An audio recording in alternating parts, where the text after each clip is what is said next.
Lucas capítulo 17, nos versos 28 a 30. Vamos lá, vamos pregar. Como também da mesma maneira aconteceu nos dias de Ló. Comiam, bebiam, compravam, vendiam, plantavam e edificavam.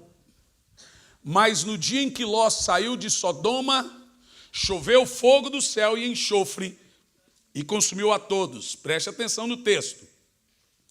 Assim será no dia em que o Filho do Homem se há de manifestar. Eu quero ler de novo, do 28 ao 30, porque o texto é muito forte. O texto está dizendo o seguinte: da mesma maneira que aconteceu lá em Sodoma e Gomorra, da mesma forma, Deus esperou a família de Ló sair de Sodoma e Gomorra para destruir Sodoma e Gomorra. Da mesma forma, como também da mesma maneira aconteceu nos dias de Ló. Comiam, bebiam, compravam, vendiam, plantavam e edificavam. Estava seguindo um fluxo normal. Ninguém esperava que aquele dia que amanhecer, um dia de frio, o jogo do Brasil e etc. Aquele seria o dia que iria chover fogo. Bom, mas no dia em que Ló saiu de Sodoma e Gomorra, aqui temos um fundamento. Deus primeiro tirou Ló e a sua família de Sodoma e Gomorra para fazer cair fogo. Isso é muito profundo. No dia em que Ló saiu de Sodoma, naquele dia, choveu fogo e enxofre e consumiu a todos. Agora observe esse texto. Verso 30.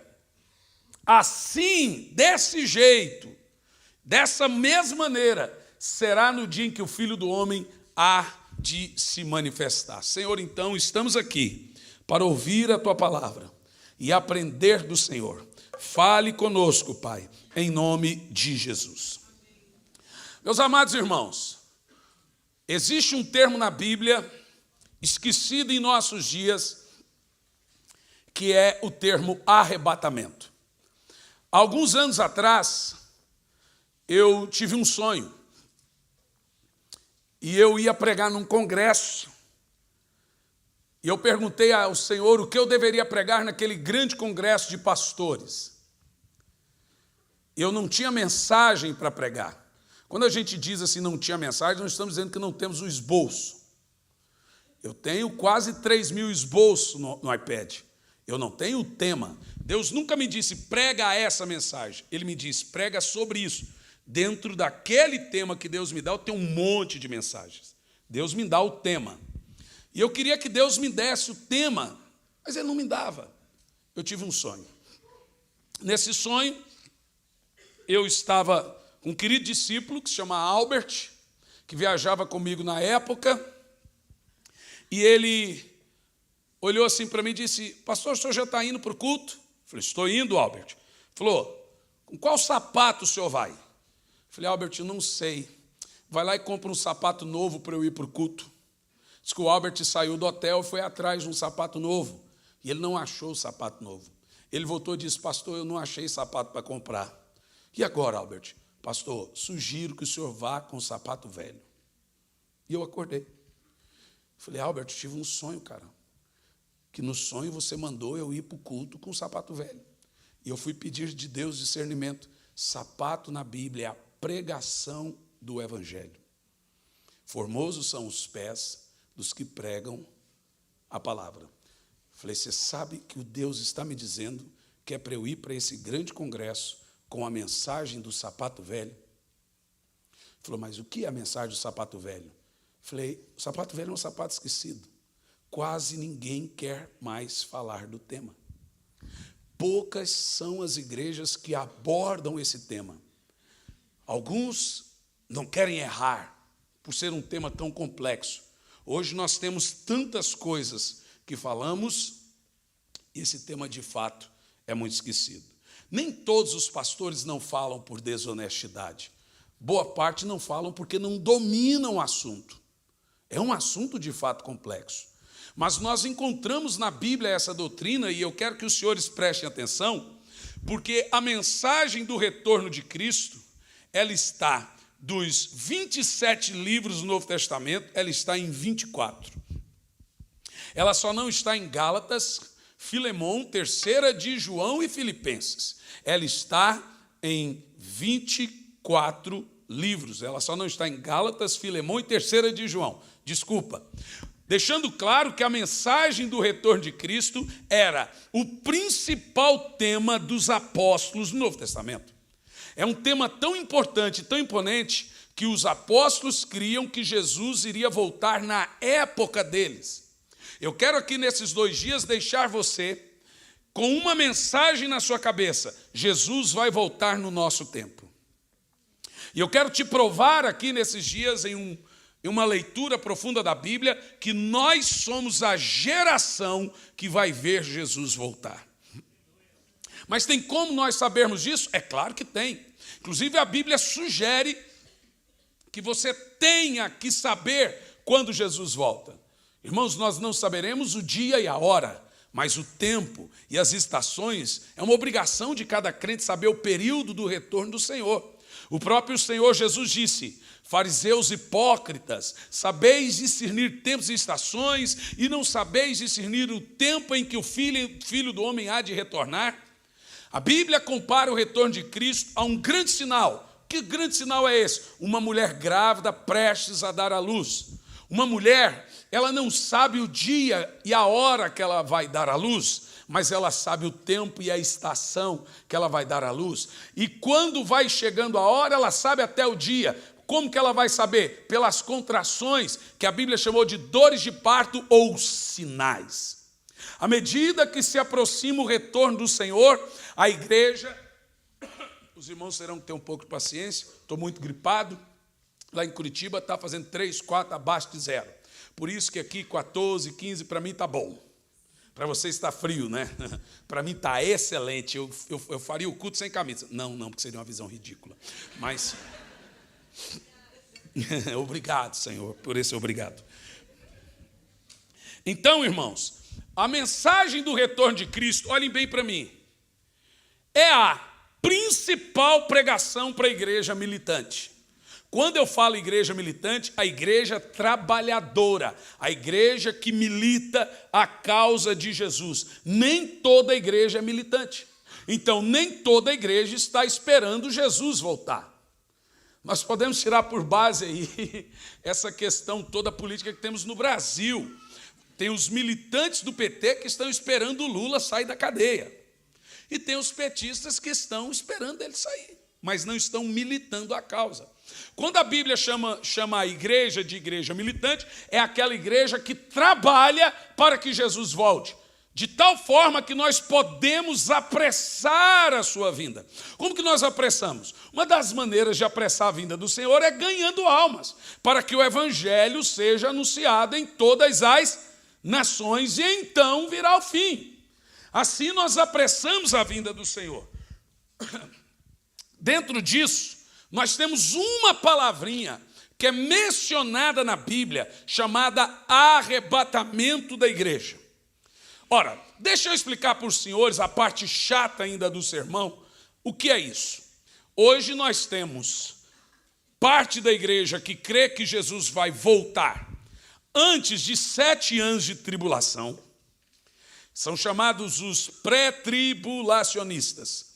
Arrebatamento é uma doutrina que crê que Jesus vai arrebatar a sua igreja antes de descer fogo do céu, como lemos aqui, antes de 7 anos de períodos de lutas, trevas e angústias para o mundo, em que o anticristo será reconhecido e vai devastar e vai perseguir Israel. Tem gente que crê que a igreja não passa por 7 anos de tribulação. Tem gente que crê que a igreja é arrebatada no meio dessa tribulação, chamado período de 3 anos e meio. Então, os 7 anos são divididos em 2 partes. 3 anos e meio de prosperidade, 3 anos e meio de caos. O que os irmãos precisam entender é que os 7 anos de tribulação não é em si a grande tribulação, mas é os últimos 7 anos da grande tribulação. A grande tribulação é um período de 490 anos, chamado as 70 semanas de Daniel, que começou lá na edificação, na reedificação do templo, e ela vem sendo contada. Ela para de ser contada porque Israel sai do mapa no ano 70, quando o general Tito invade Israel e destrói Israel. Como a tribulação é para Israel, sem Israel não tem tribulação. Então, de acordo com os cálculos da Bíblia, nós estamos na semana de número 69. São 70 semanas, cada semana 7 anos, 70 vezes 7, 490. Então, parou-se a semana. No período em que a semana parou de ser contada, na semana de número 69, restando uma semana para os 490 anos, houve-se um tempo nesse meio termo que é chamado o tempo da graça. 2000 anos da igreja na terra. A tribulação está suspensa, a igreja está evangelizando. Quando a igreja sair, a tribulação volta a ser contada, porque ela é para Israel. Você entendeu o que eu disse? A tribulação não é para a igreja. Para a tribulação voltar a ser contada, a todas as coisas, o foco, tudo tem que voltar para Israel mais uma vez. Então, os 7 anos de tribulação é chamado na Bíblia de a última semana de Daniel, que é a maior angústia de todas. São 7 anos, dividido em 2 partes. 3 anos e meio de prosperidade, 3 anos e meio de destruição. Como nós interpretamos? Tem aqueles que interpretam que a igreja não passa por esses 7 anos, em que a terça parte do mundo será destruída, em que demônios serão soltos para devastar a população, em que 2 testemunhas irão pregar lá em Jerusalém, em que o anticristo vai reinar, um governo único e etc.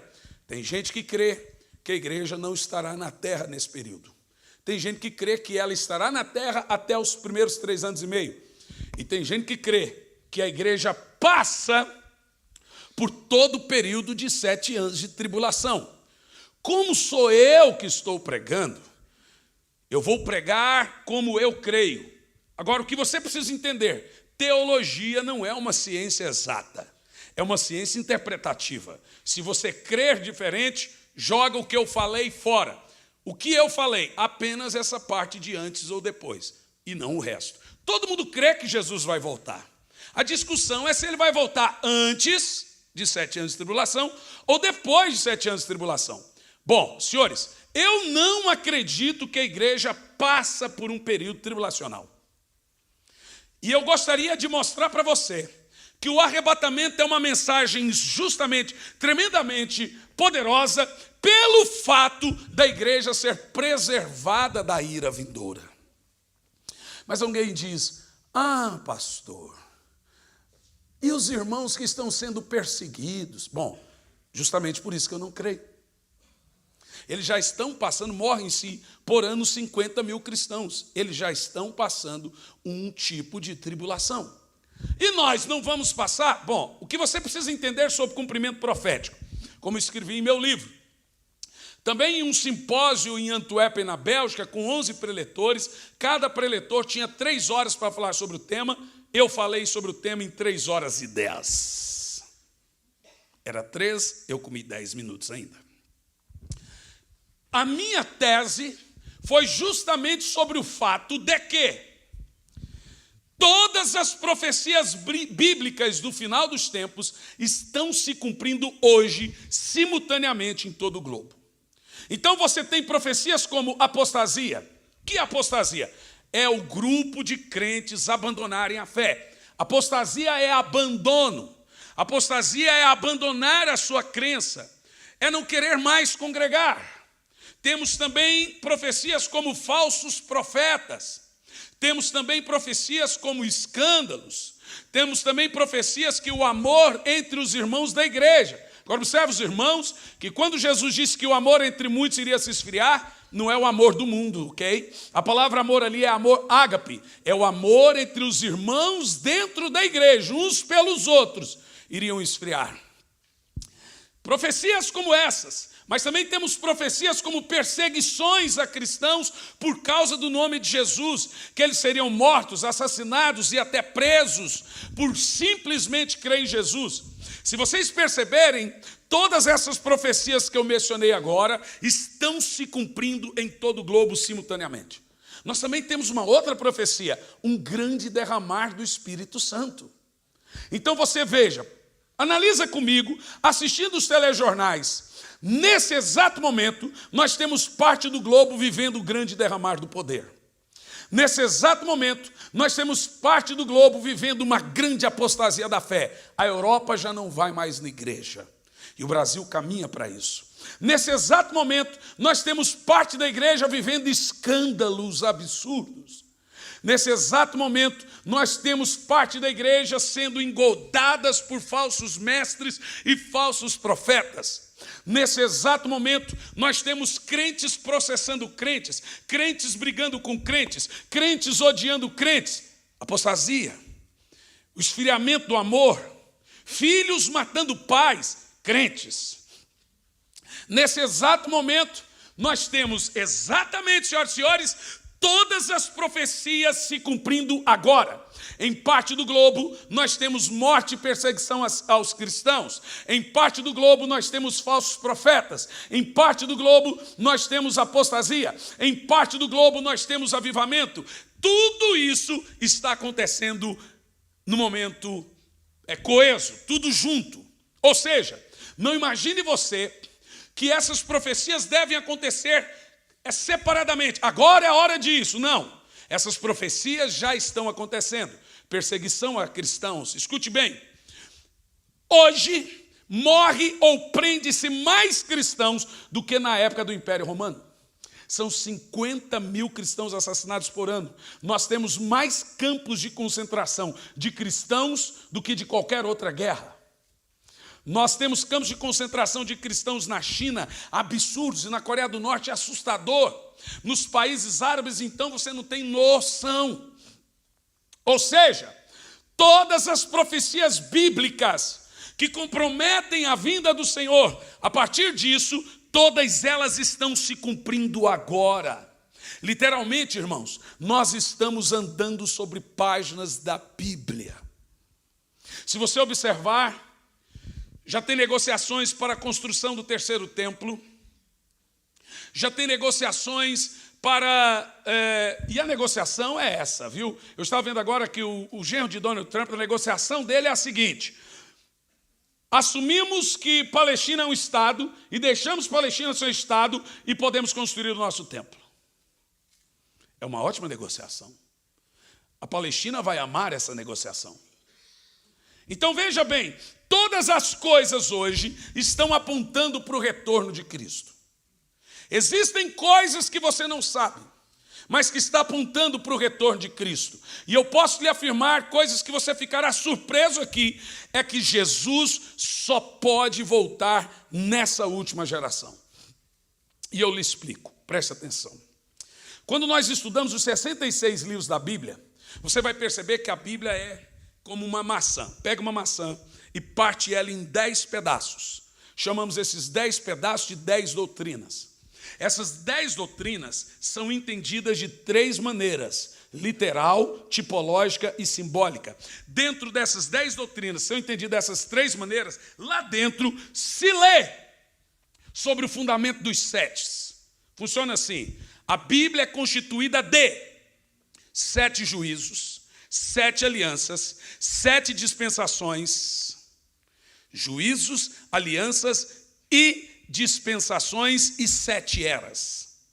Você já ouviu esses termos? A 7ª era da igreja, 7 juízos, 7 alianças, 7 dispensações. Escute bem, existe uma diferença entre a palavra dispensação e a palavra era. Era é o tempo da igreja, dispensação é o tempo de Deus. Por que que o termo, quando se refere ao tempo de Deus, tem que ser falado como dispensação? Porque dispensação não é tempo, dispensação é período. A palavra dispensação vem da palavra dispensa. Significa que, então, dispensação é como Deus organiza a sua casa. É a dispensa de Deus. Dispensação é Deus organizando as suas coisas. Então, Deus não precisa de um tempo para cumprir um período. Um período da tribulação, por exemplo, é 490 anos. O período da graça já passou de 2000 anos. O período da lei foi 1235 anos. É chamado de dispensação. Agora olha para mim. Dos 7 juízos na Bíblia, estamos no 7º. Das 7 alianças na Bíblia, estamos no 7º. Das 7 eras na Bíblia, você sabe, estamos na 7ª, Laodiceia. São 7 eras. 7 igrejas, 7 eras. Estamos na era de Laodiceia. 7 eras, estamos na 7ª. Das 7 dispensações na Bíblia, começando desde a dispensação da inocência em Adão até essa dispensação, nós estamos na 7ª. Senhores, sabe o que você está ouvindo? Não tem outra era da igreja. Nós estamos na última era da igreja, nós estamos na última dispensação, nós estamos na última aliança, nós estamos no último juízo. Se acontecer outra coisa em outro tempo, temos que reescrever a Bíblia. Só tem uma resposta. Jesus vai voltar em algum dia, em alguma hora de nosso tempo. Não sei se eu estarei vivo. Eu creio que sim. É muito difícil que eu morra antes dos 100 anos. Pela graça de Deus, eu vou usufruir do meu trabalho. Vou sair por aí viajando com a minha namorada. Amém? Quem quer essa graça? Né? Que bom. Primeiro você tem que casar. Viu, jovens? Casa. Mas casar é bom, gente. É bom. Casar certo. Porque se você casar errado, eu vou dizer uma coisa para você, viu? Ninguém aguenta. O diabo já não tem mulher porque ele não saberia. Eu acho até que o diabo é gay. Mas vamos lá. Só pode, defende tanto a causa. O termo arrebatamento está na Bíblia, em 1 de Paulo aos Tessalonicenses, capítulo 14, no versículo 16. Deixe-me te explicar esse mistério. 72% do povo norte-americano crê numa espécie de arrebatamento. O que é arrebatamento? A doutrina do arrebatamento sugere que, de repente, estamos aqui, do nada, e num abrir e fechar de olhos, sumimos. Você já assistiu filmes sobre isso? A igreja passou a vida inteira crendo assim. Agora já tem gente pregando contra. Tem gente dizendo que igreja que prega arrebatamento deixa o povo preguiçoso. Ora, senhores, as igrejas que mais pregaram arrebatamento, Assembleia de Deus, Batista e Quadrangular, são as que mais evangelizaram o mundo. Nunca deixou ninguém preguiçoso. E o que eu acho mais engraçado, que essas neopentecostais que não pregam, não enviam missionário. E dizem que nós que cremos na volta de Jesus somos preguiçosos. Coitados. Vamos ver lá o texto, 1 de Paulo aos Tessalonicenses, presta atenção. Porque o mesmo Senhor descerá do céu com alarido e com voz de arcanjo. Presta atenção. E com a trombeta de Deus. Agora escute. Existe uma diferença da última trombeta e da trombeta de Deus. A última trombeta é o arcanjo que toca. A trombeta de Deus não é a última trombeta. Sabe o que você está lendo aqui? Que no arrebatamento não é a última trombeta. O arrebatamento é a trombeta de... Mas lá no Apocalipse, quando você lê os termos, as 7 trombetas, quando vê a última trombeta, que é o retorno de Cristo, é o arcanjo que toca a última trombeta. Observa o termo. E os que morreram em Cristo ressuscitarão primeiro. Funciona mais ou menos assim.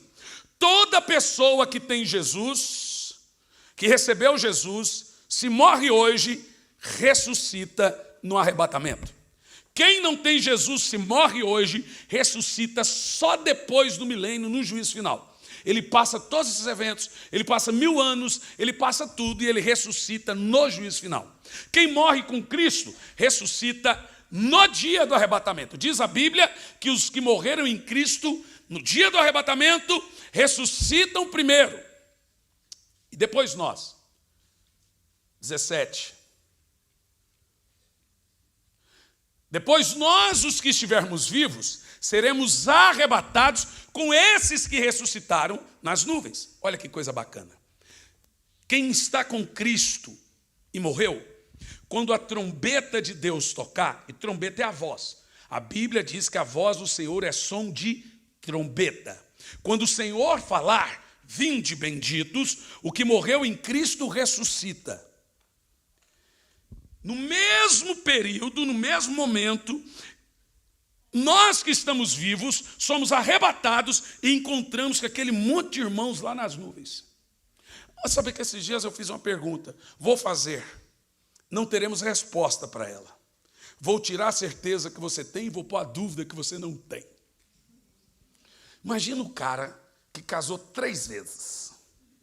Chega lá na nuvem. E agora? Rapaz, você fez a pergunta? O cara fala assim, gente, qual dessas é a minha mulher agora? Você sabe que eu... Rapaz, ei, larga meu homem! É claro, é brincadeira, a gente fica pensando nessas coisas. Mas o que é interessante, que você vai ver mães encontrando filhos, filhos encontrando mães, vai ser ali nas nuvens, vai ser uma alegria. Por isso que, quando Paulo escreveu essas linhas, é porque a igreja de Tessalônica estava igual aos pagãos, chorando como os não crentes. Quando perderam seus irmãos, eles choravam como se nunca mais fosse vê-los. Por isso que Paulo escreve, não sejam como os pagãos, que choram como aqueles que morrem e nunca mais verão uns aos outros. Porque o Senhor vai nos arrebatar e nós vamos encontrar os nossos irmãos nas nuvens. Será um dia de grande alegria. Pense, você vai rever aquela pessoa em Cristo. Maravilha. Mas também será um dia de tristeza. Porque tem gente que vai pensar em encontrar e não encontrar. O que vai acontecer? Vai acontecer que o Senhor vai enxugar dos seus olhos todas as lágrimas. Ele não vai tirar as suas lembranças, ele vai tirar as dores da lembrança. Ninguém vai ter um reboot na sua mente. Ele vai tirar apenas dor. Lá não tem dor. Diga amém. Mas vai ter alegrias. Por isso que lute para levar a sua família. Olha, use como um slogan a sua vida cristã. A minha família vai comigo. Quem pode dizer isso? Minha família vai comigo. Mas fala isso com fé, irmão. Agora não pense você, filho, que você vai puxando a calça dos pais. Ou a barra da saia. Ninguém é salvo pela fé do outro, viu? Ah, pastor, mas está lá na Bíblia, querendo o Senhor Jesus será salvo tu e sua casa. Irmão, não interpreta isso assim não. Salvação é algo individual. Será salvo porque a Bíblia diz que provavelmente você vai evangelizar, você vai pregar, você vai lutar pela salvação dele. Vai ter uma injeção de fé. Porque tem gente que imagina o seguinte, se um na casa é salvo, todos os outros são. Vai nessa, viu? Vai acreditando nessas aberrações que ensinam por aí. Eu penso o seguinte, todo dia que você for orar, injeta fé na sua vida e fale com gosto de gás, irmão, a minha família vai comigo. Porque será um dia de muita tristeza. Você saber que seu filho não está lá. Você saber que fulano, ciclano, beltrano não está lá. Eu digo, a minha família vai comigo. Eu tenho certeza disso. Em nome de Jesus. Quem pode ter essa fé aí também? Aleluia. Agora observe o texto. Depois de termos aquele momento de encontro nos ares, entre os que estavam mortos e os que estavam vivos, a Bíblia diz que nós subimos, esses que estão nas nuvens, para encontrar o Senhor nos ares. Olha, observa que temos aqui a palavra, depois os que ficarmos vivos seremos arrebatados. A palavra arrebatados vem da palavra grega arpazo, que significa, da onde tirou a nossa palavra portuguesa, sequestro. Por isso que a Bíblia usa o termo ladrão da noite. Por isso que o Senhor Jesus virá como ladrão da noite. Ora, nós não estamos aqui esperando a volta ou a vinda do anticristo. E quando nós falamos de anticristo, Satanás não sabe quando Jesus vai voltar. Por isso que em toda a história ele levantou uma espécie de anticristo. Alguém que se parecia com o anticristo. Hitler foi um dele. Aquele francês lá da Revolução Francesa, gente, eu ia falar, agora surgiu o nome. Napoleão foi uma espécie de anticristo. toda pessoa que se levanta e persegue cristão é o diabo levantando uma espécie de como será o anticristo. Então, em cada era, cada geração, você vê o diabo insistindo. Ele falando, deve ser agora. Então eu vou levantar um anticristo agora. Ele não sabe. Mas a Bíblia diz que o anticristo é um homem que vem com todo o poder e a eficácia de Satanás e cheio de prodígios e milagres, de enganos e mentiras. É um governo único, com uma moeda única, usando tecnologia ao seu favor. O termo sugere que a igreja será sequestrada, arrebatada, no abrir e fechar de olhos. Pisca os olhos, obrigado. A Bíblia diz, 2 estarão no campo, um levado, outro deixado. 2 estarão no moinho, um levado, outro deixado. 2 estarão na cama, um levado, outro deixado. Quando você pega a parábola das 10 virgens, eram 10 virgens, 5 vai, 5 fica. Sabe o que você está aprendendo aqui? Que a metade da igreja fica.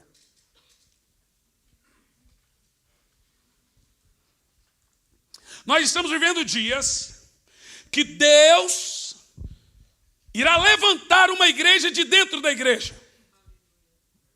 Deus levanta um povo. Ele chama. E do meio do chamado, ele tem os escolhidos. Muitos são chamados, mas poucos os escolhidos. De dentro de toda uma igreja, ele tira a sua igreja. A Bíblia sugere, meus irmãos, que só lá no final que vai haver separação entre bode e ovelha. Até hoje todo mundo pensa que todo mundo é ovelha. E ainda tem os bovelhas. Você sabe qual é a diferença do bode e da ovelha? A ovelha, quando é corrigida, abaixa a cabeça. O bode dá chifrada. Nós vivemos uma geração que não tolera mais ser corrigido. Sabe, as pessoas hoje não têm mais prazo de validade numa igreja. Eu dizia que antigamente era 2 anos, agora está diminuindo para 6 meses, 5 meses, 1 ano. E elas acham que uma outra igreja é diferente dessa. Irmão, deixa eu te falar uma coisa. Igreja é tudo igual. Não, mas eu estou aqui por causa de Jesus. Jesus está em todas. A grande verdade é que você está aqui porque você gosta do jeito do pastor da igreja. Não, mas é por causa de Jesus. Não, é porque você gosta do pastor da igreja. Você gosta do jeito da igreja. Não tem como você estar num lugar que você não ama. É verdade ou não é? Mas sabe o que acontece hoje? É uma coisa tão impessoal que as pessoas, elas não querem mais ser disciplinadas ou corrigidas. Então é muito mais fácil. Quando nós não conseguimos mudar de vida, a gente muda de teologia. Antigamente você pregava contra pecado, as pessoas mudavam de vida. Hoje elas mudam de igreja. Eu sou um tipo de pastor que a cada ano que passa, eu sou chamado de quadrado. Apesar por me achar redondo, eles me chamam de quadrado. Eles estão equivocados, eu me conheço. Mas eu prefiro subir quadrado que descer redondo. Fazendo alusão àquela antiga propaganda de cerveja. Agora escute bem, senhores. A igreja, a cada ano que passa, ela está se distanciando do santo e do sagrado. Estava correndo na internet esses dias, no WhatsApp de todo mundo, uma igreja em que o pastor, no meio da mensagem, cantava uma música secular. Quem viu? E a igreja vai embora. Eu não vou negar, e a igreja, eu falei, essa música é do céu. Eu fui numa igreja recentemente, 10 músicas no louvor, das 10, 4 era secular. Uma delas, aquela música do Cidade Negra, amor que não se mede, amor que não sei o quê, não, porque é bonita a música. Perdeu-se o temor. Nós vivemos como se Jesus não fosse voltar. Nós cremos que Deus existe, mas vivemos um estilo de vida como se Ele não existisse. E hoje é o seguinte, tudo que se faz põe na conta da graça. A graça paga. Está na graça. Graça que não muda é graça que não salva. Mas eu quero dizer uma coisa para você, e tenha certeza disso, até essa falta de aliança, essa falta de amor entre os irmãos, até esse esfriamento que tem na igreja. A Bíblia, quando vai falar das 10 virgens, você vai perceber que as 10 virgens são toda a igreja. Mas a Bíblia usa um termo assim que eu fico impressionado, em Mateus 25, 10 em diante, diz assim: demorou o noivo, dormiu todas. Quantas dormiram? Veja que até as sábias. Nós estamos vivendo dias que até aqueles bons crentes estão cansados. Até aqueles bons crentes estão já está olhando para o Senhor, não está dando mais não. Senhor, só podia voltar logo. E sabe que isso é bom. Um dos motivos que fez Deus tirar o povo do Egito no primeiro êxodo, porque ele vai tirar o povo do Egito no segundo êxodo, só que agora é o Egito espiritual e o libertador é Cristo, ok? No primeiro êxodo, um dos motivos do Senhor tirar o povo do Egito foi que eles não aguentavam mais o Egito. Você fala, por que eles ficaram 40 anos? Diz a Bíblia que eles passaram a clamar. Sabe quando Jesus vai voltar? Quando você não suportar mais o mundo. Até então, estamos confortáveis aqui. Mas está chegando a hora que os crentes genuínos já estão cansando do mundo.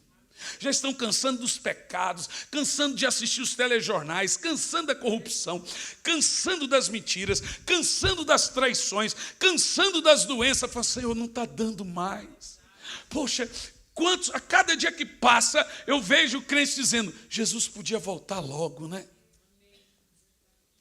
Eu tinha uma camiseta antigamente, de um bonequinho de meme, chorando assim, e escrito assim, volta logo, Jesus.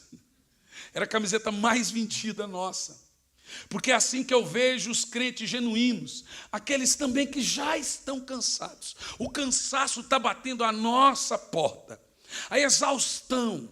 Já tem bons crentes em depressão, já tem bons crentes com problemas emocionais, porque o cansaço já está batendo nas nossas costas. Está chegando a hora dos crentes começarem a levantar a mão para o alto e dizer, Maranata, Maranata, Senhor, esse mundo é ruim, esse mundo é cão, meu Deus, e mata criança, e esquarteja criança. Eu já não assisto mais jornal, estava me deixando ansioso.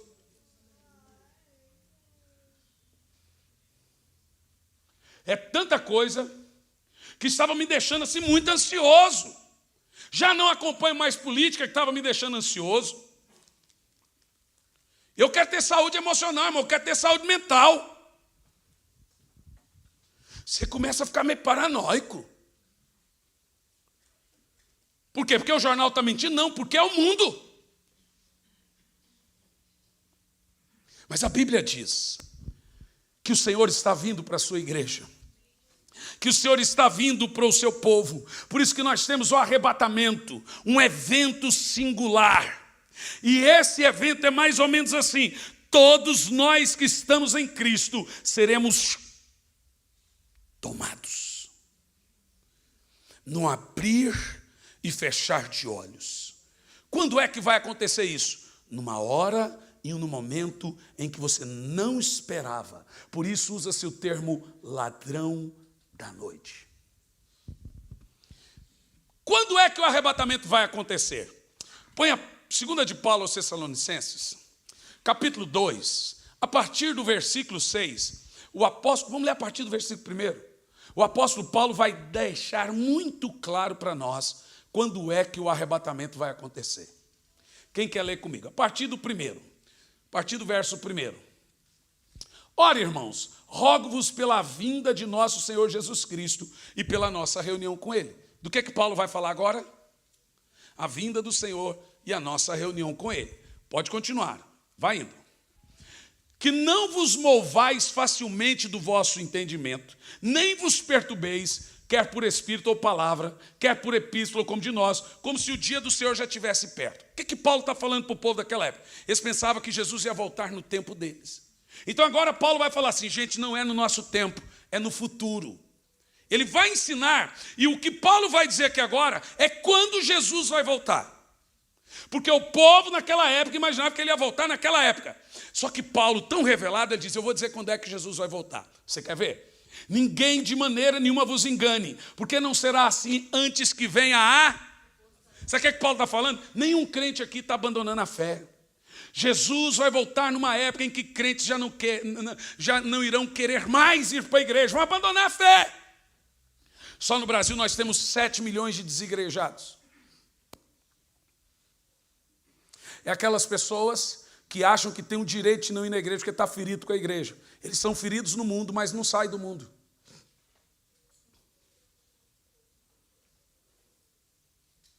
Como se a igreja não fosse nós. Como se nós também não feríssemos pessoas.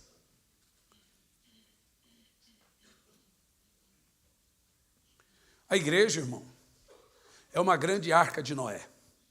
Você já imaginou o fedor que tinha dentro daquilo? Você já imaginou o tanto de bicho, fezes? Só que lá fora estava pior.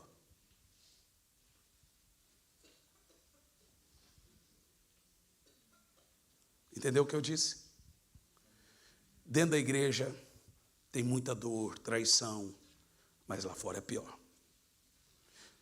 No deserto é ruim, tem calor, tem cobra, mas no Egito é pior.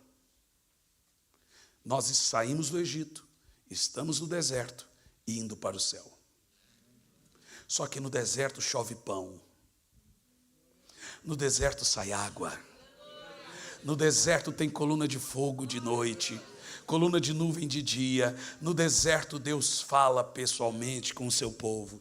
Nós estamos no deserto da vida, mas não estamos sozinhos. Deserto você não mora, você passa. Agora tem uma coisa. Se você não quiser estar no deserto, só tem 2 alternativas para você. Volta para o Egito, que é o mundo, ou morre e vai para o céu, que é Canaã. Nós vamos chegar em Canaã, na hora e no momento certo. Aleluia! Agora Paulo está nos ensinando. Ninguém vos engane, porque não será assim antes que os crentes comecem a abandonar a fé. Agora ele vem para mim. E se manifeste o homem do pecado, o filho da perdição. Agora deixa eu me dizer. A apostasia é o movimento de onde o anticristo vai sair. Quem vai levantar o anticristo são os ex-cristãos. São os que abandonaram a... Leia de novo. Vai lá, em voz alta, toda a igreja.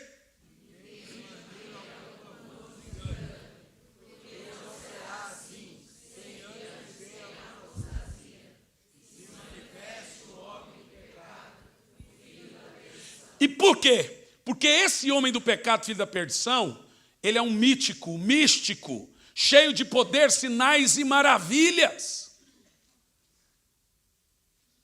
E esse povo que apostatou vai crer nele. Percebeu? Quem entendeu o que eu disse? Então, as igrejas estarão lotadas. Os milagres vão acontecer, mas todos por um espírito de engano. Vejam, os irmãos, que o anticristo ele sai de uma religião apóstata. Um grande exemplo, e eu falo, tem uma mensagem minha no pendrive que se chama O Pecado que o Diabo Não Comete. E eu chamo isso de ecumenismo. O anticristo será um líder ecumênico de todas as religiões. Apostasia. Quando você vê pastores misturados com um monte de outras seitas, essa é a religião do anticristo. Eu estou fora disso, gente. Misturar santo com profano, altar de culto com música secular, não respeitar o que é mais sagrado, que é o culto ao Senhor. Ah, vamos se catar. Deixa eu xarope do jeito que eu sou. E seja vocês também. Que chame vocês de quadrado, redondo não, quadrado. Agora vamos continuar o texto. O quem? Quem é o anticristo? O que se opõe e se levanta contra tudo que se chama Deus, ou se adora, de sorte que ele, o anticristo, se assentará como Deus no templo de Deus, querendo parecer Deus. Israel vai construir o templo, mas quem vai assentar no templo? O anticristo. Continua. Não vos lembrais de que essas coisas eu vos dizia quando ainda estava convosco? Paulo está falando para os irmãos, Jesus não vai voltar no nosso tempo. Ele vai voltar num período em que os crentes que vão se desviarem e vão começar a crer que o anticristo é um profeta. Como isso está perto. E continua. E agora vós sabeis. Agora vai falar do anticristo. Está falando de quem?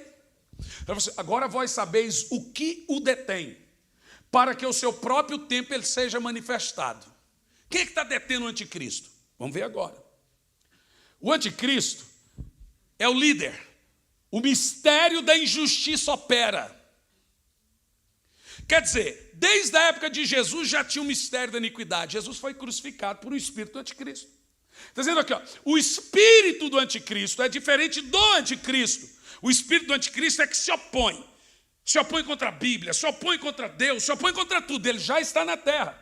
Mas a pessoa do anticristo só não se manifestou. Veja, ele vem com toda mentira. Mas a Bíblia diz que o Espírito Santo é o Espírito da verdade. Não tem como o Espírito da mentira reinar se ainda está na terra o Espírito da verdade. João 14:17. O Espírito da verdade que o mundo não pode receber, porque não vê nem o conhece. Mas vós o conheceis, porque habita convosco e estará dentro de vós. O Espírito Santo está na terra e ele é o Espírito da verdade. Para o anticristo ser revelado, que ele é o espírito da mentira, tem que o Espírito da verdade sair. E o Espírito da verdade está na igreja. Agora olha o que diz o texto. O mistério da injustiça opera e aguarda que seja tirado aquele que o detém. Paulo está dando a dica quando Jesus arrebata a igreja. Primeira dica, o anticristo, a pessoa do anticristo vem no final dos tempos. E ele é revelado quando aquele que impede ele de ser revelado é retirado. Sabe o que Paulo está falando? A pessoa do anticristo aguarda que seja tirado da terra aquele que o detém, que o impede de ser revelado. Agora Paulo vai dizer quando é que Jesus volta. Continua. Então, a palavra então, os irmãos sabem que é uma preposição do português, significa depois disso. Então vamos transliterar o português. Depois disso, depois de quê? Depois que esse que detém ele é tirado, só depois disso que é revelado o anticristo. Quem é ele? A quem o Senhor desfará pelo espírito da sua boca e aniquilará pelo esplendor da sua vinda. Agora vamos continuar o texto porque ele é muito mais poderoso. Em primeiro lugar, o texto está dizendo que o anticristo, a pessoa do anticristo, só será revelado depois que aquele que é o Espírito da verdade for retirado da terra. Observe que nós temos a palavra aquele e não aquela. Não é um anjo que está detendo o anticristo, mas também não é aquela. A igreja na Bíblia é um sufixo feminino. Ela é representada por mulher. Temos aí um sufixo masculino, aquele. Só tem um que detém o anticristo, o Espírito da verdade. Quem é o Espírito da verdade, senhores? Então veja bem, Jesus em João 16 diz assim: é para o bem de vocês que eu vá, porque se eu não for, o outro não vem. Sabe o que Jesus está dizendo? Para o Espírito Santo descer, eu tenho que subir. Agora ele volta a dizer, para Jesus voltar, o Espírito Santo tem que subir. O Espírito Santo está na terra. E a igreja na terra, que a ONU e chamam de velha ordem. Você já ouviu termos como velha ordem, nova ordem, velha ordem, nova ordem? Eu estava vendo hoje a entrevista do Barroso na Globo News. E o Barroso disse, o que nós estamos vendo aí é uma nova ordem querendo vir. E a velha ordem não deixa. Você sabe o que é uma velha ordem? É o modelo cristão judaico de família. É o modelo cristão judaico de moral. É o modelo cristão judaico de leis. O mundo todo é regido sobre o modelo cristão judaico de família. Homem, mulher, sua prole. Modelo cristão judaico de lei. Assassinato é crime e quem comete crime é bandido. A nova ordem diz que não é bandido, é vítima da sociedade. Mudam-se a nomenclatura. A velha ordem diz, bandido é bandido, bandido paga. A nova ordem diz, não, ele tem que ser sociável. A velha ordem diz que certas coisas são pecados. A nova ordem diz que não. O que uma sociedade tolera, a outra abraça. Eu tenho medo da próxima geração.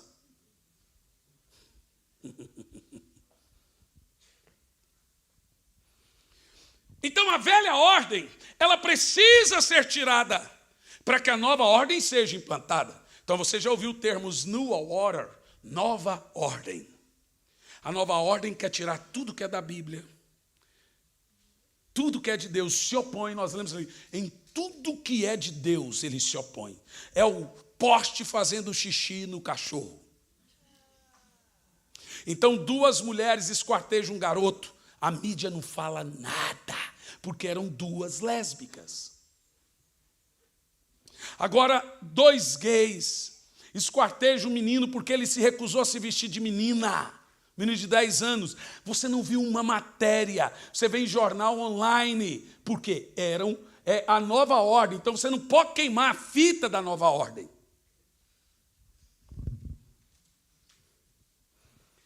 Gente, o mundo fechou. O mundo faliu. O mundo acabou. Ainda resta bondade no mundo, porque o Espírito da verdade está no mundo. A igreja ainda está na terra e ela está lutando com essa mentira. Ela está lutando ainda com a maldade.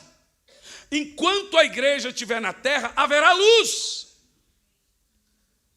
Porque o Espírito Santo está na igreja. Mas a Bíblia Sagrada diz que o Espírito Santo é retirado. E no dia que ele é retirado, então aí se revela o anticristo. Agora pense comigo o seguinte. No que você leu aqui comigo, o anticristo só se revela depois que o Espírito Santo é retirado. Eu estou certo? Quando é que o Espírito Santo será retirado? Ele sobe quando? O Espírito Santo não habita em prédio. Ou você acha que a igreja vai ficar na terra sem o Espírito Santo, senhores? Olha, não tem como. João 14, 17 diz que o Espírito Santo estará conosco para sempre.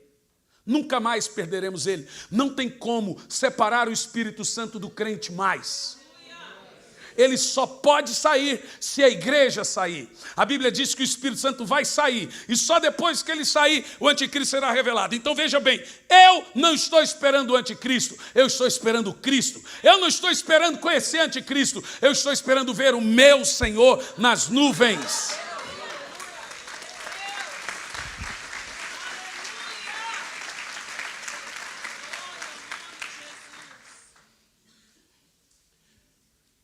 Então analisa, o Espírito Santo sai no dia do arrebatamento. E ele sai porque a igreja sai. Então funciona mais ou menos assim. Aconteceu o arrebatamento hoje, na mesma semana o anticristo é revelado, um governo único, e ele só é revelado para dar resposta ao caos de uma multidão de milhões de pessoas que somem no mundo. Imagina o caos. Aviões caindo. Antigamente cantava um hino muito antigo assim, ó. Muito em breve vai sair uma notícia de um povo que desapareceu. Era um povo muito humilde que aqui muito sofreu. Aquele povo era o povo de Deus. Quem sabe canta. Onde está aquele povo? Onde está que não se vê nenhum irmão? Alguém com voz de lamento vai dizer neste momento: esse povo aqui foi embora para Sião. Irmão, lá no céu, seu menino é perfeito. Eu estou vindo de uma igreja em João Pessoa que há 3 meses a pastora perdeu o esposo para o câncer. Uma igreja enorme. Jesus não curou meu esposo. Falei, quem te disse, irmão? Ele foi curado. E foi curado para sempre. Lá no céu não tem dor. Lá no céu não tem paralisia. Lá no céu não tem câncer. Todos lá no céu somos perfeitos. Qual é o crente que não deseja o céu, meus irmãos? Como que um crente pode não desejar o céu? Como que tem igrejas que não dão ênfase nisso? Isso é coisa de fanático. Hoje nem crente é chamado de fanático mais, de tão misturado com o mundo que estão. Bom era quando a gente era xingado de fanático. Significava que a gente estava sempre na igreja. Ou pegava a gente orando, pegava a gente cantarolando hino. Tá doido? Eu estou cantando aqui um hino. Nem isso a gente faz mais. Nós mudamos tão drasticamente as nossas pregações que até o mundo percebeu. Se o seu vizinho não sabe que você é crente, é porque você não é. Aguenta esse coice aí.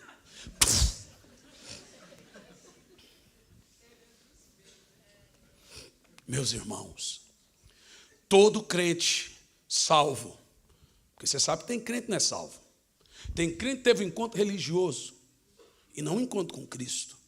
Todo crente salvo fica olhando para o céu e fala, podia ser agora. Porque lá no céu você é como um anjo.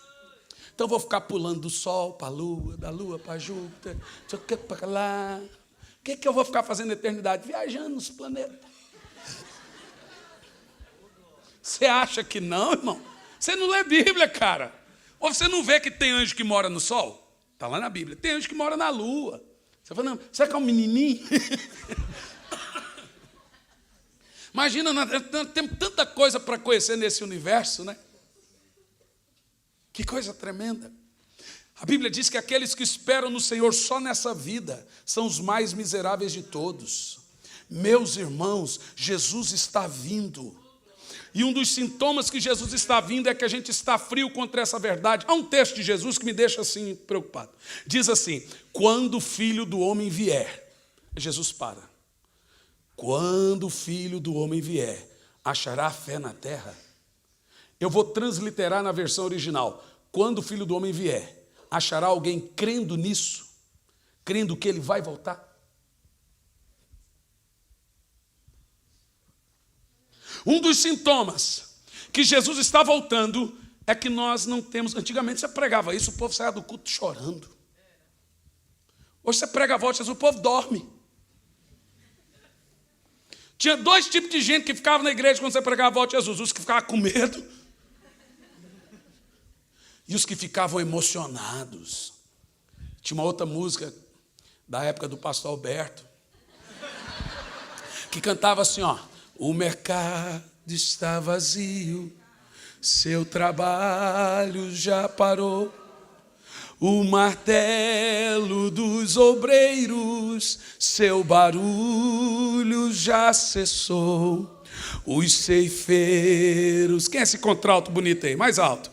Terminaram seu labor, toda a terra está suspense. É a volta, só os salvos, o rei está voltando. O rei está voltando, a trombeta está soando, o meu nome a chamar. Sim, o rei está voltando. O rei aleluia. É isso aí, fica aí que sempre surge uma dessa. Quando é que Jesus arrebata a igreja? Eu vou te dizer agora. Vamos ver Apocalipse 6, versículo 10 e o 11. Quando Jesus vai arrebatar a sua igreja. Agora amanhã eu vou falar um tema que vocês querem saber. Se o arrebatamento acontecer hoje, quem ficar na terra será salvo? Vai ter uma outra chance? Perguntinha boa, né? Só que eu só vou responder amanhã.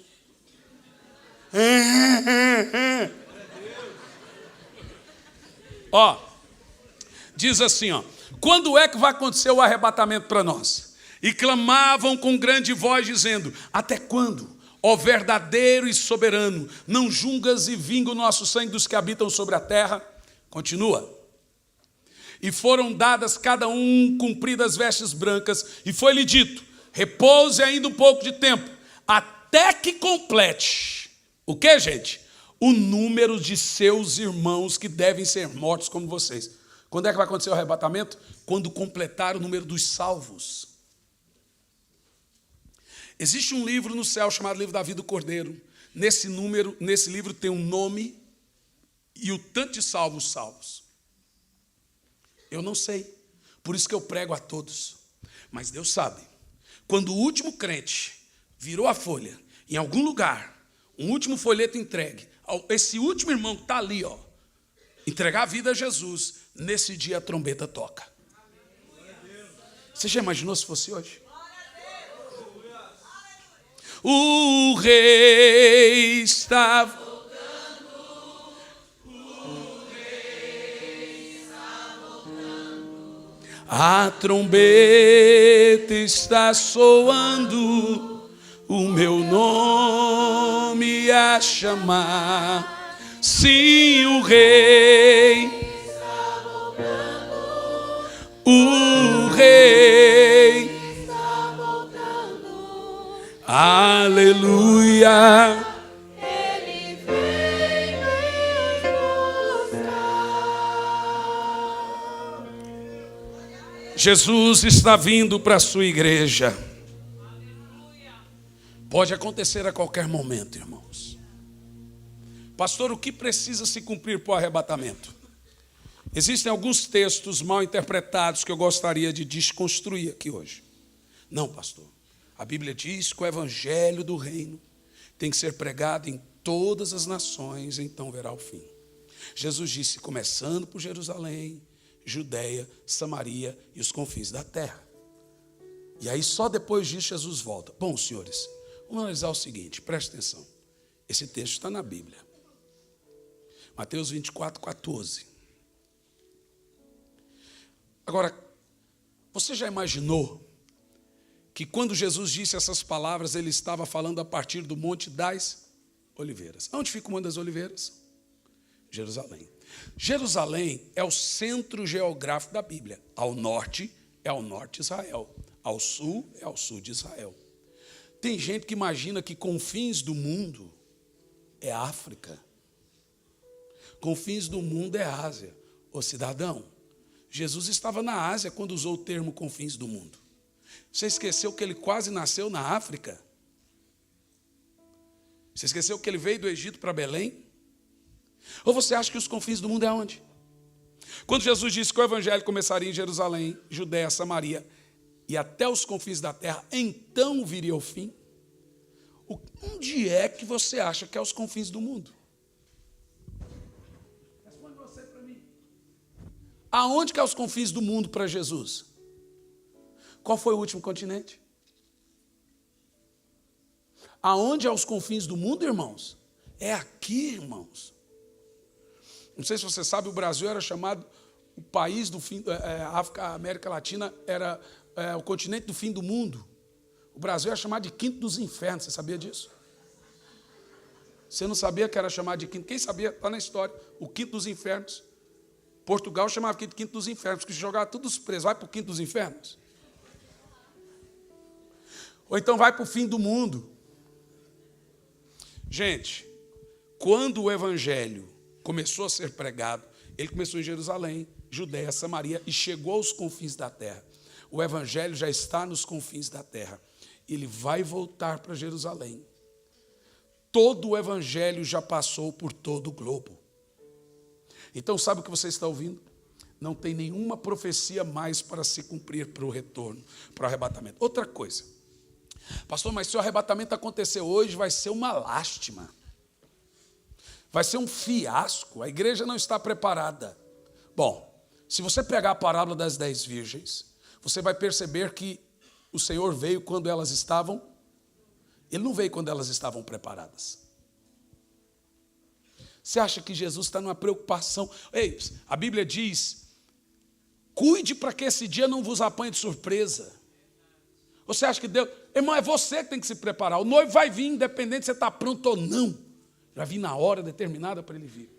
E se você não estiver preparado, você fala, pastor, mas aí muita gente não vai ser salva. Nossa, Deus está na preocupação com números. Vou te dizer, são muitos os que se salvam. Vamos para a Bíblia. Mestre, são muitos os que se salvam? Jesus responde, procurai entrar pela porta estreita, porque larga é a porta que conduz à perdição. E porque larga é a porta que conduz à perdição, e apertado o caminho que leva à salvação, poucos são os que se salvam.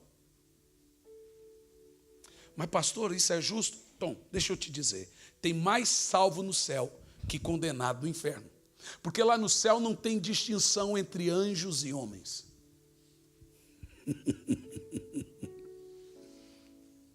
Há uma multidão, como a areia do mar no céu, já cantando santo, santo. Eles estão nos esperando. Eu queria me juntar a eles.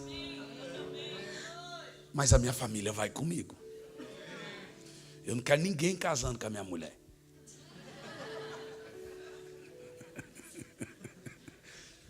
Esse é o maior tormento de todo crente, né?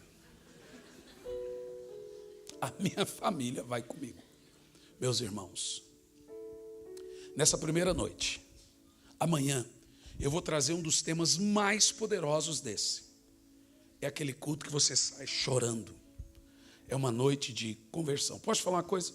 Todo crente que você trouxer amanhã, que estiver sem congregar, ou que não for crente, se amanhã ele não entrega a vida a Jesus, porque é muito forte o que eu vou falar hoje. Olha, amanhã. Haverá salvação depois do arrebatamento? Quem acha que haverá? Levanta a mão. Quem acha? Levanta a mão. Quem acha que não? Ok, eu só vou responder amanhã. Tem gente que diz que tem. Tem gente que diz que não tem. O que o senhor acha, pastor? Não importa o que eu acho. Importa o que a Bíblia diz. Tem gente que está esperando a segunda chance. O segundo trem. Tem gente que está assim, se eu não for na primeira, eu vou na segunda. O cara não consegue ser 30 anos crente com auxílio do Espírito. Ele pensa que vai ser 7 sem ele. Imaginou o que eu falei agora? Quem convence o homem do pecado, justiça e juízo? Ele será? Fique em pé.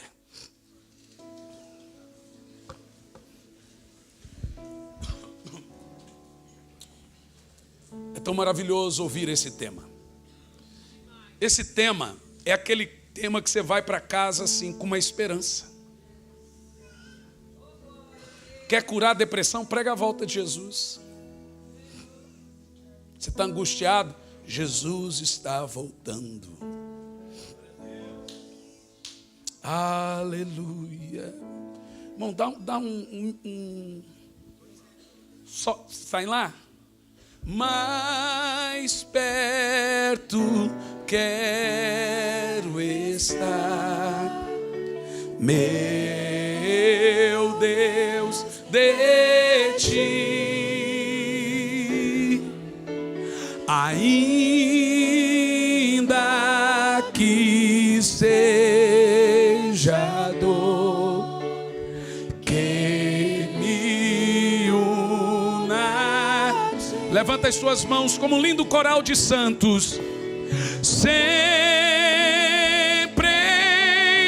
de suplicar, mais perto quero estar, mais perto quero estar. Põe a segunda estrofe, já põe a segunda estrofe. Vamos lá, olhe lá.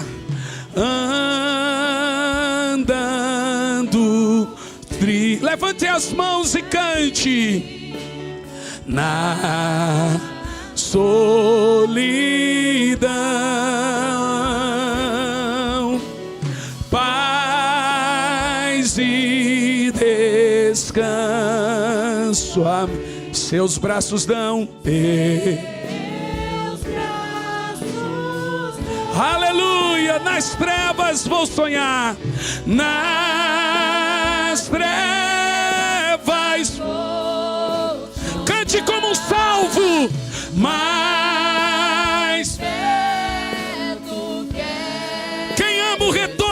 Cristo, mais perto. Aleluia, meu Deus, minha alma cantará, minha alma. Parece que eu estou ouvindo anjos. A ti, Senhor, e em Betel alçará, em Betel alçará. Padrão de amor, padrão de amor. Eu sempre hei de rogar, sempre hei de rogar. Sinta a presença do Espírito Santo. Mais perto quero estar, meu Deus. Só o piano, bem todos. E quando Cristo enfim, é hoje, me vier chamar nos céus com, eu irei morar. Agora você vai cantar o mais alto que você puder. Solte a sua voz.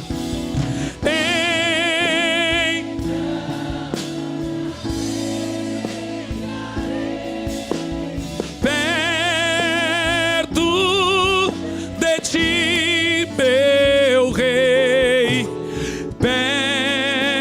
Perto de ti, meu rei. Agora você vai levantar as suas mãos e pela última vez, mais perto quero estar, mais perto quero estar, meu Deus, de ti. Ainda que seja a dor que me una a ti, sempre hei de suplicar. Aleluia! Mais perto meu Deus, aleluia, aleluia, porque Ele vive. Adore, posso crer. Aleluia! Há uma presença do Espírito Santo aqui. Ele está nesse lugar. Adore, igreja militante salva. Temor não há, mas eu bem sei, mas eu bem sei, eu sei que a minha vida está Nas mãos do meu. Levante as suas mãos. que vive. Mais uma vez, porque Ele vive. Porque Ele vive. Posso crer no amanhã. Xaralabaxeralabás, porque Ele vive. Temor não há. Temor não há. Mas eu bem sei, mas eu bem sei,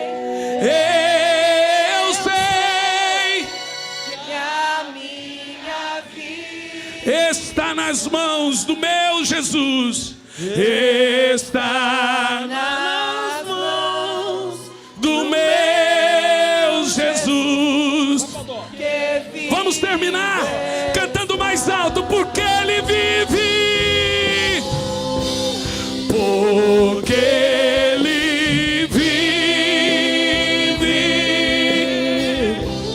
Posso crer no amanhã. Porque Ele vive. Temor não há. Mas eu bem sei,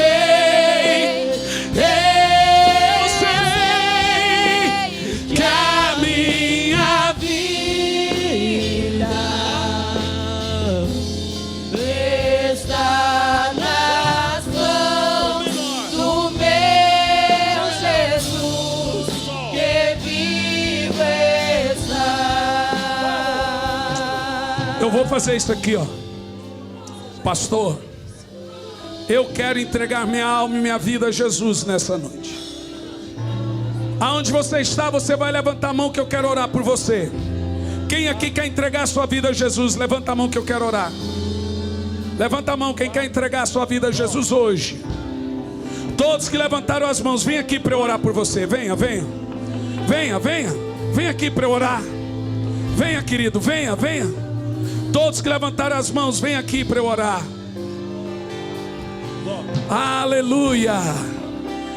Aleluia. Aleluia. Aleluia. Aleluia.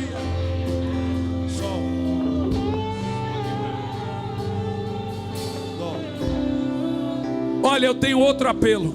Pastor, eu estou afastado e hoje eu quero voltar para Jesus. Sai do lugar e vem aqui à frente. Deus enviou. Venha. Só eu. Seu filho amado. É noite de salvação e esperança para me salvar e perdoar. E perdoar. Na cruz morreu, na cruz morreu por meus pecados, por meus pecados. Que presença de Deus! Mas ressurgiu e vivo com o Pai. Só os salvos, porque Ele vive. Posso crer no amanhã, porque Ele vive. Temor não há. Mas eu bem sei, que a minha vida está Nas mãos do meu Jesus, que vive está. E quando enfim,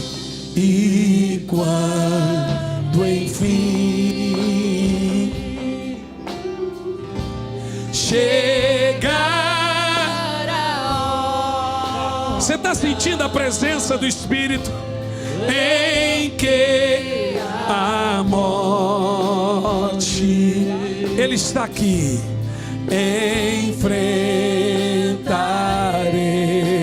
Enfrentarei sem medo, então terei vitória.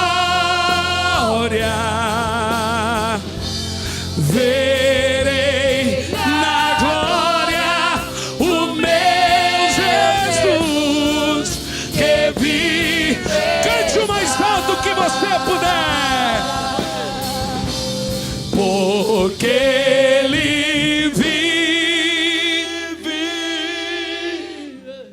Posso crer no amanhã. Porque Ele vive. Não tem que ficar ansioso. Temor não há. Mas sei, eu bem sei. Eu sei. A minha vida está nas mãos do meu Jesus, que vivo está. Põe a mão no seu coração e repita essas palavras comigo. Senhor Jesus, eu reconheço que sou pecador e merecedor da sua graça. Senhor Jesus, entra no meu coração, faça morada na minha vida, perdoe os meus pecados, faça com que meu passado seja jogado no mar do esquecimento. Aqui hoje eu reconheço o Senhor como o único e suficiente Salvador da minha vida.